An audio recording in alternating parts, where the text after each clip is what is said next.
Model মেঘলা আলমের গ্রেফতার নিয়ে প্রচুর আলোচনা সমালোচনা ডিবেট চলেছে এবং সেই ডিবেটের মুখে প্রধান উপদেষ্টার বিশেষ সহকারী একটা মন্তব্য করেছেন।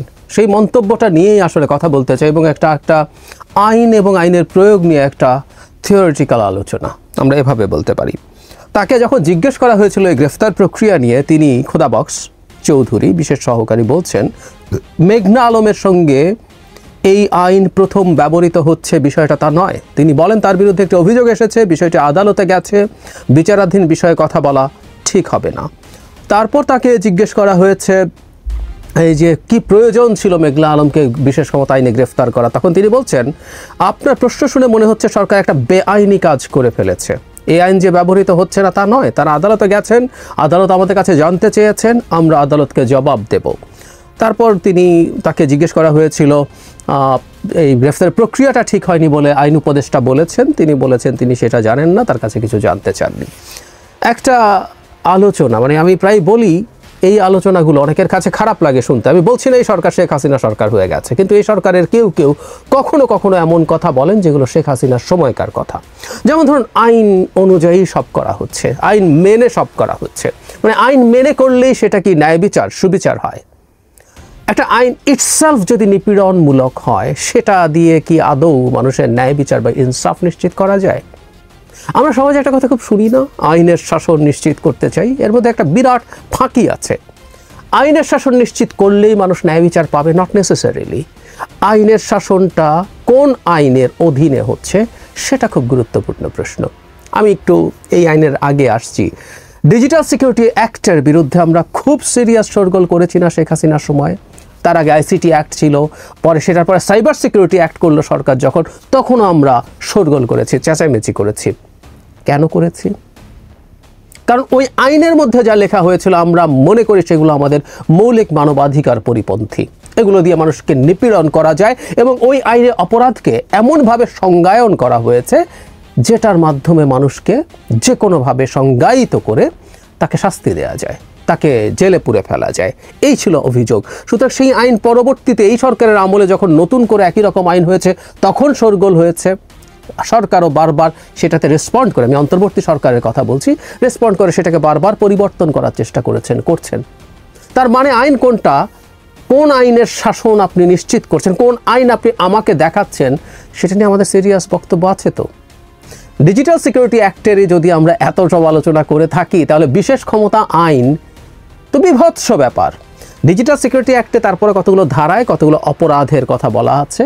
আমাদের অভিযোগ, আবারও বলছি, ছিল এটা যে অত্যন্ত ভেগভাবে, ইচ্ছেকৃতভাবে, মানে খুব অস্পষ্ট রাখা হয়েছে। কেউ বলেন যে এখানে অস্পষ্ট আছে, অস্পষ্টতার সুযোগ নিয়ে, তখনই আমরা বলতাম না, অস্পষ্ট ইচ্ছে করে রাখা হয়েছে যাতে যে কেউকে যে কোনো ধরনের অপরাধে ফাঁসিয়ে দেওয়া যায়।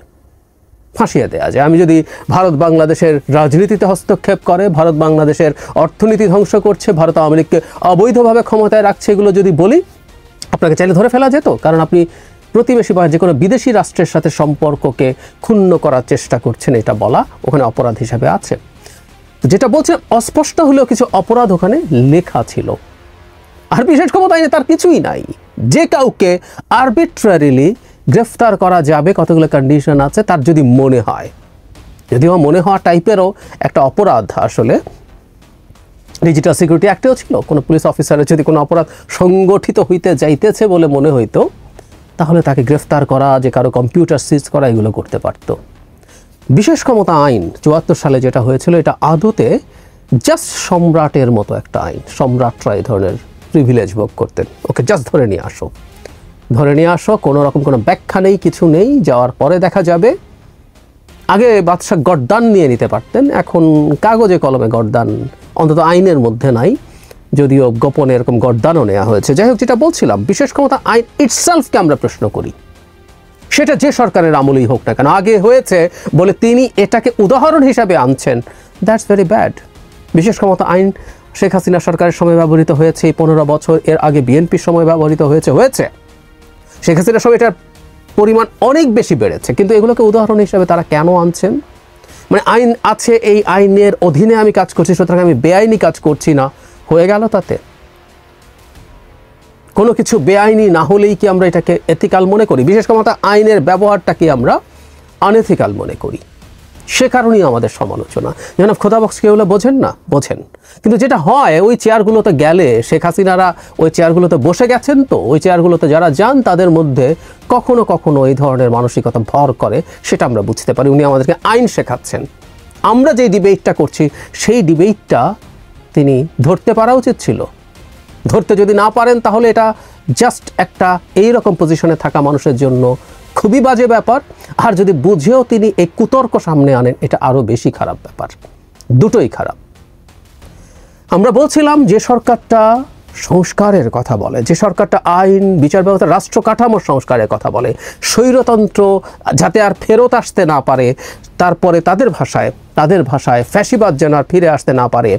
আমি যদিও প্রায় বলি যেটা আসলে মাফিয়া সরকার ছিল, যাই হোক, ফিরে আসতে না পারে তার জন্য সংস্কার করবেন তারা।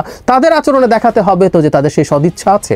আমি তো বলেছি ইভেন এই আইনটা সরকার বাতিল করুক, বাতিল করার পর পরবর্তী যে নির্বাচিত সরকার যার হোক, সেটা বিএনপির হোক, জামায়াতের হোক, এনসিপির হোক, তারা আবার এই আইনটা আনুক, তো আমরা একটু দেখতে চাই, কথা বলতে চাই।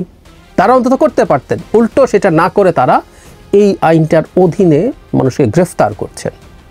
তখনও বলেছিলাম, আবারও বলি, আমি জানি অনেক ক্ষেত্রেই খুব তড়িৎ ব্যবস্থা নিতে হয় রাষ্ট্রকে, আই নো। যেমন মডেল মেঘলা আলম সম্পর্কে যে পরিমাণ তথ্য বিভিন্ন জায়গায় এসছে, আমি নিশ্চিতভাবে না জেনেও আমি এটা বলতে পারি যে এখানের মধ্যে একটা মেজর ক্রাইসিস তৈরি হয়েছিল।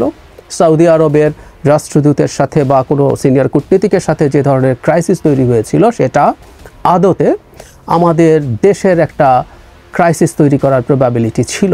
অনেক বড় ব্যাপার, এটা নিয়ে আমি দ্বিমত করি না। আমাদের এত বড় জনশক্তি ওখানে আছে, তাদের সাথে আমাদের বিভিন্ন রকম সম্পর্ক আছে, এগুলো ঝুঁকি নেওয়া যাবে না। জাস্ট একটা কাজ করলেই হতো। আমি সেদিনও বলেছি, আবারও একটু বলি, ভ্যালিড অভিযোগ নিশ্চয়ই তার দিক থেকে ছিল, সেই অভিযোগটা ফর্মালি একটা থানায় অভিযোগ করা এবং সেটার ভিত্তিতে গ্রেফতার হওয়া। আমরা চাই সেই জিনিসটা, সেই গ্রেফতারের পর বাকিটা লিগ্যাল প্রসিডিওরে চলবে, সেটাই আমরা দেখতে চেয়েছিলাম। এই তো ছিল আমাদের মূল জায়গাটা। একটা মানুষকে বিনা পরোয়ানায়, তিনি ভয়ঙ্কর অপরাধী হতে পারেন, তিনি কাউকে ব্ল্যাকমেইল করার চেষ্টা করতে পারেন, অনেক কিছু হতে পারে, মারাত্মক সব অপরাধীদের জন্য রাষ্ট্রের স্বার্থ, রাষ্ট্রের নিরাপত্তা, অনেক কিছু ক্ষতিগ্রস্ত হতে পারে। কিন্তু এইভাবে আরবিট্রারিলি এই ধরনের একটা আইনে গ্রেফতারকে নিয়ে আমাদের সমালোচনা ছিল, মেঘলা আলমকে গ্রেফতার নিয়ে সমালোচনা না। সরকার সেরকম তার জায়গা থেকে যখন এই তথ্য তাদের কাছে এসছে, নিশ্চয়ই তাদের কাছে জানানো হয়েছে।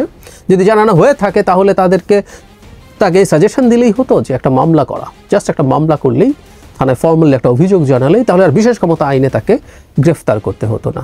এই জিনিসগুলো অ্যাটলিস্ট মেনটেন করা জরুরি বলে আমরা মনে করি। এবং আমি সরকারের কাছে এটুকু অ্যাপিল করি, এই সরকারের কেউ, অন্তত কারো যদি চোখে পড়ে, তাদের কেউ যাতে শেখ হাসিনার মতো কথা না বলেন, শেখ হাসিনা সরকারের মতো কথা না বলেন, শেখ হাসিনার মতো সারাদিন সারা রাতের কথা বলছেন, একবার দুবারও যেন না হয়।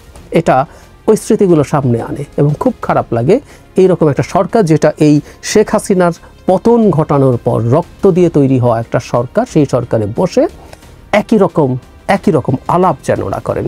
আমরা জানি এই সব মানুষজন ওই সময়ও চাকরি বাকরি করেছেন বা বাংলাদেশের অন্যান্য সরকারের সময় চাকরি বাকরি করেছেন, কিন্তু তাদের এই পরিবর্তিত পরিস্থিতি মনে রাখা দরকার, এই পরিবর্তিত প্রেক্ষাপট মনে রাখা দরকার।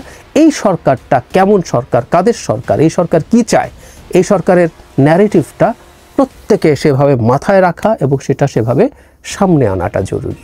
আমরা ভবিষ্যতের বাংলাদেশে বিশেষ ক্ষমতা আইন তো বটেই, অন্যান্য অনেক আইন যেগুলোর মধ্যে কোনো না কোনো রকম মানবাধিকার বিরোধী ব্যাপার আছে, সেগুলোর প্রতিবাদ করব।